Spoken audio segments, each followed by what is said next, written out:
celebración del nacimiento de Jesús. En el mundo cristiano estamos muy cerca de conmemorar y de celebrar una de las tradiciones más importantes para la fe cristiana. Llega el momento entonces de revisar y de poner sobre la mesa algunos aspectos sobre el mundo cristiano, sobre el cristianismo en el mundo y sobre un asunto lamentable, pero que es importante, al que es importante darle visibilidad, que es la persecución de los cristianos en el mundo. Vamos a conectarnos entonces a esta hora con Dylan Pereira, analista internacional, analista de la casa. Me honra recibirte, Dylan, además porque es nuestro último programa de este año 2024 y qué mejor forma que rindiéndole, ¿no?, tributo al cristianismo y además hacerlo contigo. Bienvenido como siempre ampliamente. Muy buenas tardes, Natasha. Para mí un gran honor estar aquí nuevamente en este espacio contigo, con toda tu audiencia y continuar estos esfuerzos por analizar el acontecer internacional en profundidad a través de Ampliamente. Gracias por siempre acompañarnos y además este es un tema que en estos días festivos, en estos días donde nos acercamos a la celebración de la Navidad, probablemente una de las celebraciones más importantes del mundo y de la fe cristiana, pues es conveniente hablar, ¿no?, del cristianismo, la región con más fieles en todo el mundo y cómo además el cristianismo ha configurado completamente la vida occidental y cada una de las tradiciones y los modos de vida que vivimos en cada uno de los países que practicamos la fe cristiana.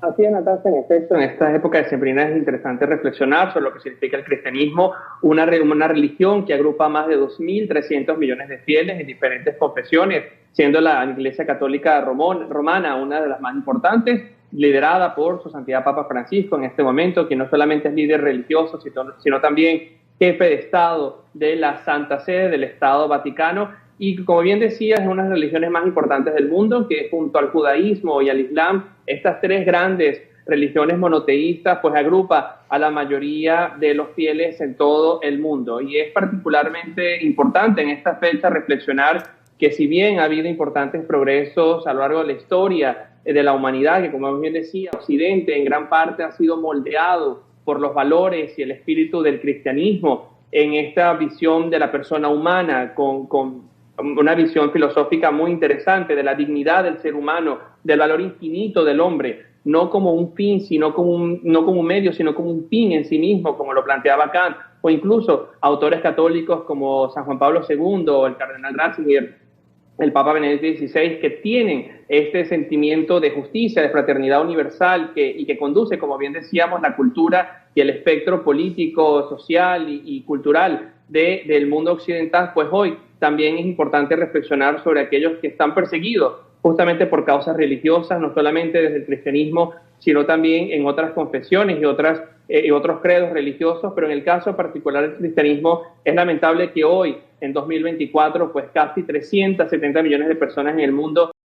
sean víctimas de persecución por ser cristianos, por confesar su seguimiento a Cristo y particularmente en regiones muy vulnerables como el caso del Medio Oriente, y esta amplia correlación entre la persecución del cristianismo en sistemas autocráticos o dictatoriales, no solamente en el Medio Oriente, sino también en África o en Asia, como es el caso de Corea del Norte. Qué importante lo que dices, Dylan, porque a pesar de que cristianos como tú o como yo podamos celebrar esta fecha tan emblemática para nuestra fe, lo cierto es que, como ya muy bien comentabas, millones de cristianos en zonas conflictivas no van a poder celebrar libremente esta fecha y esta tradición. Y aquí también es importante poner sobre la mesa, ¿no?, esas regiones conflictivas. De hecho, veíamos que con la caída de Al-Assad, que era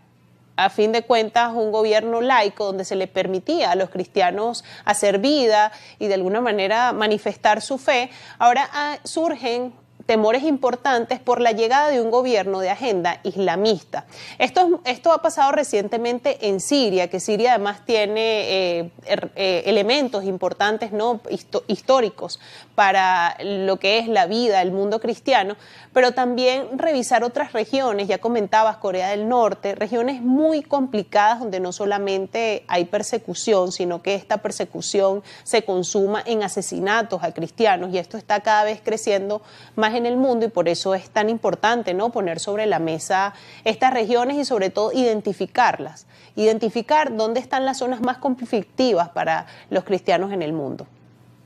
Así es, pues el ejemplo que das de Siria es paradigmático, puesto que en el país, antes del año 2011, es decir, antes que estallase la guerra civil que se enmarca en este proceso de la primavera árabe y que envalentona a la población civil, a la oposición, a intentar destronar a Bashar al-Assad del cargo que ya había ocupado pues, por más de 2 décadas, sucediendo a su padre, además, que durante 3 décadas gobernó de forma férrea el caso de Siria, pues antes de 2011 se totalizaba en torno a 1.5 millones de cristianos en el país, casi un 17% de la población, y hoy en día pues no llegan ni a 250.000 los cristianos que permanecen en el país, dado este éxodo masivo, este desplazamiento forzado al que se han sometido, donde Al-Assad además planteaba así en sus primeros años un gobierno mucho más laico y o era la esperanza del pueblo sirio de permitir esta libertad y tolerancia religiosa, pero lo cierto es que terminó una fuerte persecución de muchísimos de estos grupos y hoy el temor es que se radicalice con la llegada de este islamismo radical al poder,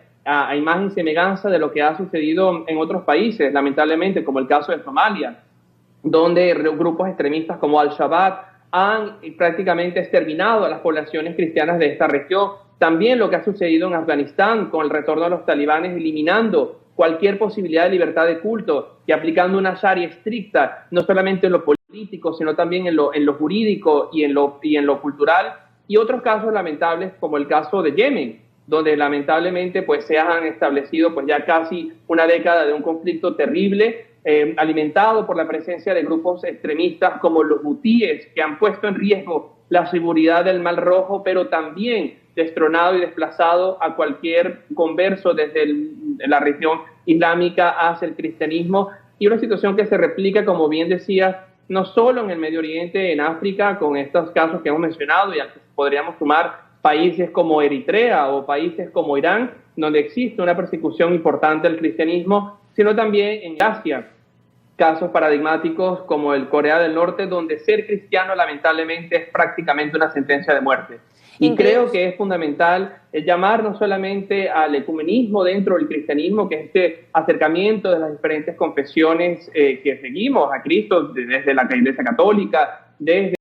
los anglicanos, el luteranismo, y de hecho hemos visto que Papa Francisco lo ha adoptado como un vector de su pontificado,